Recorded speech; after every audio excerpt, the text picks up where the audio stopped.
have never felt true fear of death than when I was...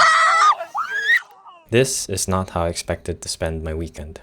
On January 13, 2026, I was invited by Feeby, a fellow hiker I recently met, to do a 3-day through hike along the Pacific coast with 20 plus strangers. I was nervous. It had been a long time since I last hiked in a group where I didn't really know anyone else.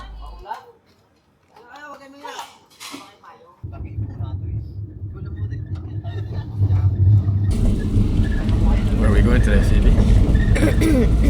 Dingalan. What are you most excited about? Camping. Oh, really? No, I'm most excited about the walking by the beach. Beach, yeah. Kahit I just drive by this, masaya na.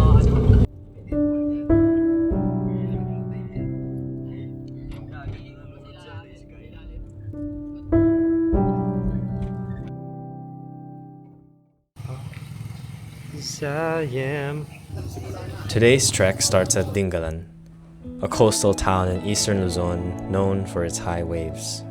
We would walk 15 kilometers along the shore to reach our campsite for the first evening. This is me, day one. Unfortunately, we were immediately faced with a river crossing, the water halfway to our knees. Ay, nako. Put away your phone and be... Put away your camera! Put away your phone and be in the moment! And soon, it began to rain. I didn't have a plastic bag for my clothes, There's like a giant... and water mixed with sunblock was entering my eye. On the bright side, the company was excellent. Master Jerbinson. The whole group kept in high spirits. Yes, sir. In our element. And just as we got used to the mud, we arrived. The ocean. Seeing it for the first time in this trek reminded me of how special firsts are. This was my first time doing a coastal trek. My first time to do so with a joiner group of 20 to 30 strangers. And my first time to be face to face with the Pacific.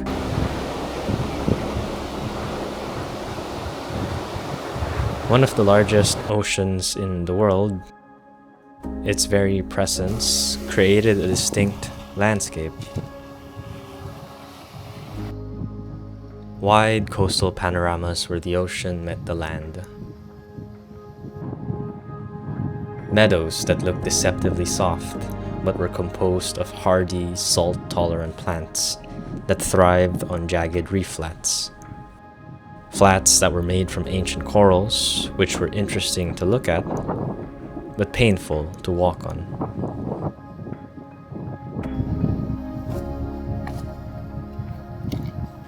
In just a few hours, I had arrived in a strange, strange land.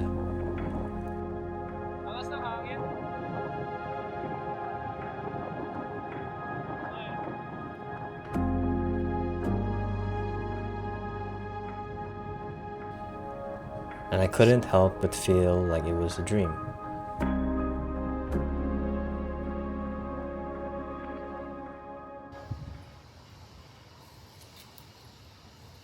Because the original campsite didn't have a water source, and the sun was quickly setting, we ended up camping much earlier.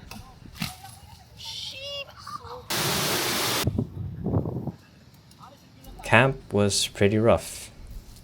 Unlike camping on grass, sand, or soil, our campsite was full of rocks. And because we were by the ocean, the wind was extremely strong. We had to improvise.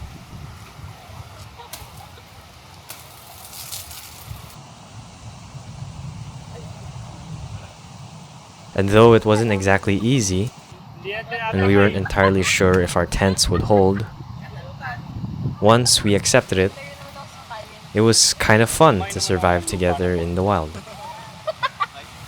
Raining, guys. It's raining in Aurora.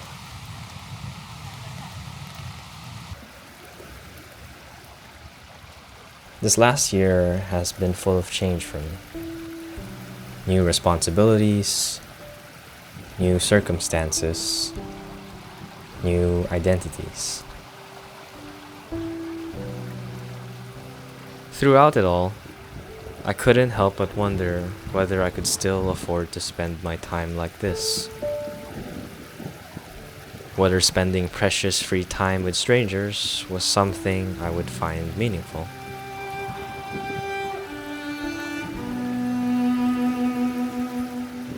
But so far, this day had been magical. I experienced so many things in such a short time.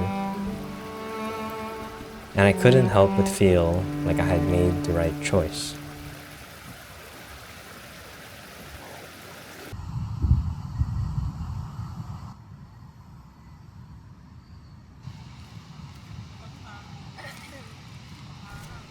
Day 2 started out chill. Despite camp being rough, everyone was in high spirits.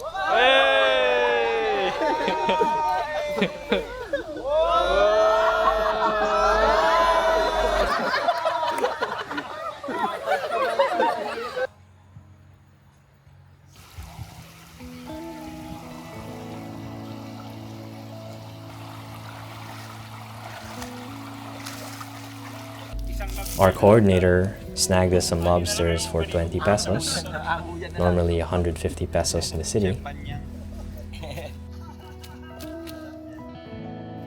We got to walk on slightly different terrain, Mangroves. and we even got to play ball.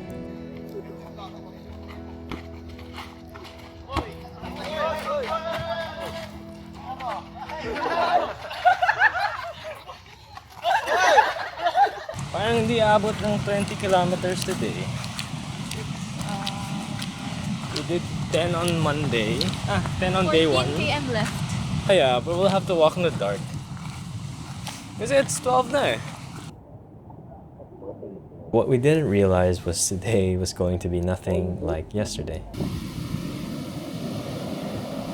It's easy to get lost in the beauty of the Pacific, to feel like you've settled in. But nature, before anything, is a force. Ay, Sibal!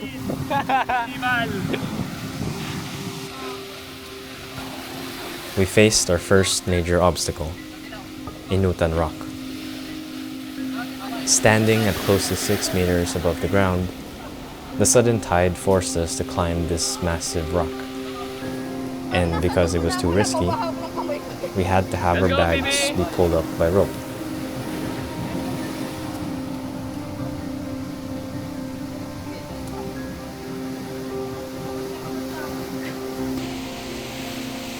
At the top, the footholds weren't always clear, and the waves were stronger than we expected.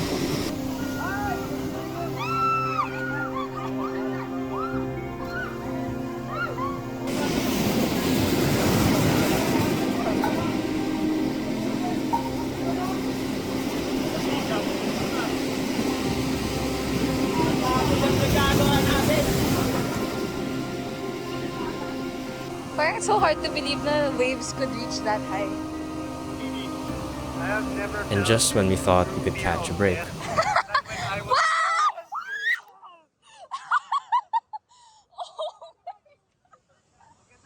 it's funny how much clarity you get in that moment when you're splashed by a 6-meter tall wave. All of a sudden, hiking with strangers in joiner groups don't seem as scary. And all your worries, not meeting your goals, not being sure of the future, feel incredibly small.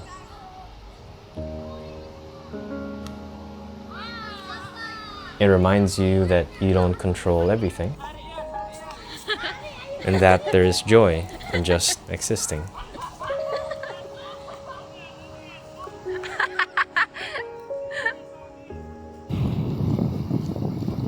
Unfortunately, despite our best efforts speedwalking, we were still another 5 kilometers away from camp by the time the sun started to set. We had to do an emergency camp. Camp 2 was softer, pure sand. And for our final evening, we were having a feast. Guy was cooking some flatbread. Our organizers prepared some lobster and sinigang corned beef. Parang ako nag-video ng ano. And combined with a healthy dose of shenanigans and the beauty of the moon,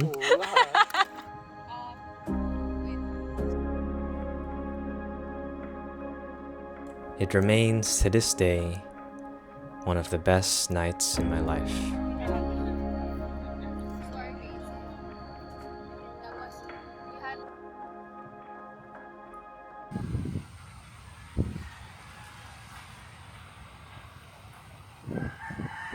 What day is it, Phoebe? 3rd, and we have 30 kilometers to go. Try again with some enthusiasm. I'm not enthusiastic. Today was our last day. We had close to 27 kilometers worth of backlog, but as usual, spirits were stubbornly high. Tingin ka taas. Yan.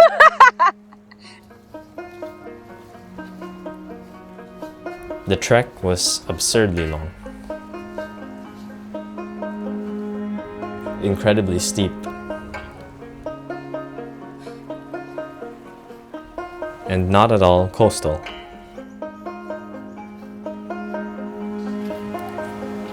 But we talked a lot the previous night and got to know each other, Oh, picnic girl. and today we were determined to have fun. Fun. If I were to sum up what this whole trek felt to me, it was beautiful, it was challenging, it was eye-opening. But above all, it was incredibly, stupidly, mind-bogglingly fun. I came into this trek pretty nervous. I was nervous about hiking without knowing anyone else. Nervous about spending so much time away from work and family. And nervous that I would go on this amazing trek and come out feeling like something was missing. But as I stand here now, tired, soaked in seawater, laughing with people who were strangers just 3 days ago, I'm reminded of something simple.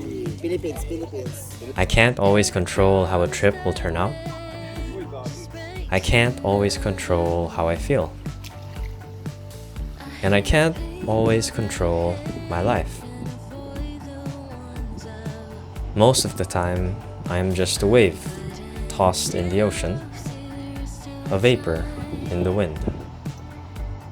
And though that might seem depressing, knowing that there's so much beyond my control, it is also freeing.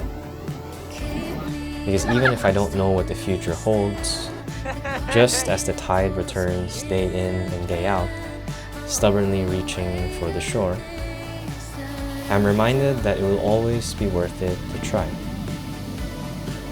To try new things, to try old things, to try again even when life has changed. Because trying every day without knowing the outcome is what life is about. Wow.